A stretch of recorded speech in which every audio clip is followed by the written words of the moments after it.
गुरु प्यारे साध संगत जी, प्यार से कहिए धन्य निरंकार जी। साध संगत जी, दास आप जी से भी संत महात्माओं के चरणों में एक छोटी सी कहानी लेकर आया है। साध संगत जी, बात एक राज्य की राजा की है। बड़ा ही क्रोधी मिजाज का था, बड़ा ही गुस्सैले व्यवहार था। साध संगत जी, छोटी छोटी गलतियां पर भी प्रजा को बड़ी बड़ी सजा सुना देते थे, यहाँ तक कि मौत की सजा सुना देते थे। साध संगत जी, प्रजा भी राजा साहब के बात को मानते थे, क्योंकि सभी अंदर से डरे हुए सहमे हुए से थे। तो सभी को डर लगता था राजा साहब कब क्या कर देंगे। साध संगत जी, एक दिन की बात है, राजा साहब किसी उत्सव पर जो है अपने यहाँ भोज का जो है आयोजन रखा। सभी को आमंत्रित किए, नगरवासी को आमंत्रित किए, सभी आकर भोजन में भाग ले। तो साध संगत जी, सभी गाँववासी जितने भी हितैषी थे, प्रेमी थे राजा साहब के, सभी वहाँ पहुँचे। जितने सगे संबंधी थे वो भी पहुँचे। तो साध संगत जी, राजा साहब के भोज में जो है कुछ सहयोगी जो नगर के थे, जो सभी को खाना खिला सके, वो लोग भी पहुँचे सहयोग देने, सेवा देने के लिए। साध संगत जी, भोज जब चालू हुआ, सभी मिलकर बैठकर खा रहे थे। तो उसमें से एक सहयोगी जो था साध संगत जी, वो कढ़ी परोस रहे थे। कढ़ी परोसते हुए उससे थोड़ी गलती हो गई, एक व्यक्ति के कपड़े के ऊपर साध संगत जी वो थोड़ा कढ़ी जो है वो गिर गया। साध संगत जी, कपड़ा गंदा हो गया, वो जो है गुस्सा करने लगे उस पर। राजा के सैनिक देख लिए कि किस बात का बहस हो रहा है वहाँ।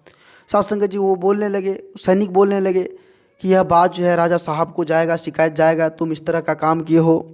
साध संगत जी, उसे वो मन ही मन सोचने लगा कि राजा साहब के पास अगर मेरा शिकायत चला गया तो वो तो सिर्फ मौत का ही सज़ा देते हैं।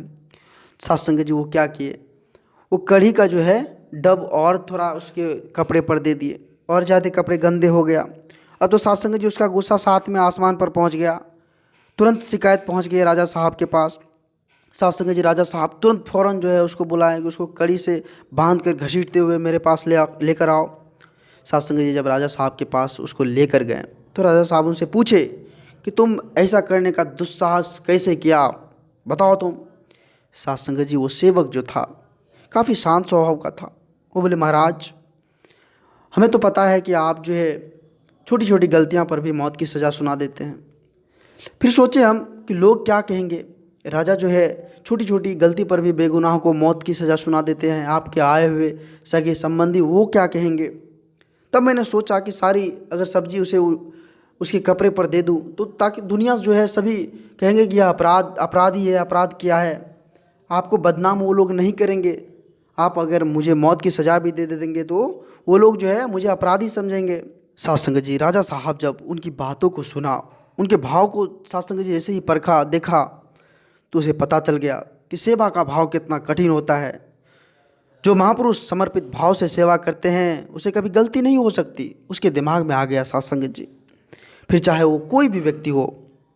साध संगत जी, एक छोटी सी कहानी से बहुत बड़ी सीख मिलती है कि वो राजा के बारे में कितना कुछ सोच लिया कि राजा साहब की बदनामी ना हो, लोग राजा साहब को यूँ ना कहे कि छोटी छोटी गलतियां पर भी वो मौत की सज़ा दे देते हैं, उसकी बदनामी ना हो, लोग उसको जो है बदनाम ना कहे, लोग हमें अपराधी कहे।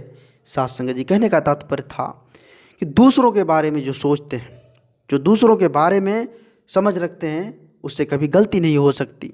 साध संगत जी, दास आप जी से भी संत महात्माओं के चरणों में एक छोटी सी कहानी रखा, और इस कहानी से हमें बहुत बड़ी सीख भी मिलती है कि जो साध संगत जी समर्पित लोग होते हैं उनसे गलतियां हो जाती है, लेकिन उसकी गलतियां पर साध संगत जी नाराज़ नहीं होना चाहिए, उसे प्रेम और समर्पण से सम्मान करना चाहिए।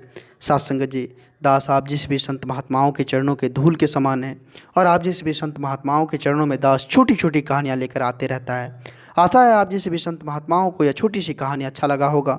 अगर अच्छा लगे तो सभी संत महात्माओं के बीच शेयर करें और दास के चैनल को सब्सक्राइब करना ना भूलें। साध संगत जी, प्यार से कहिए धन्य निरंकार जी, धन्य निरंकार जी।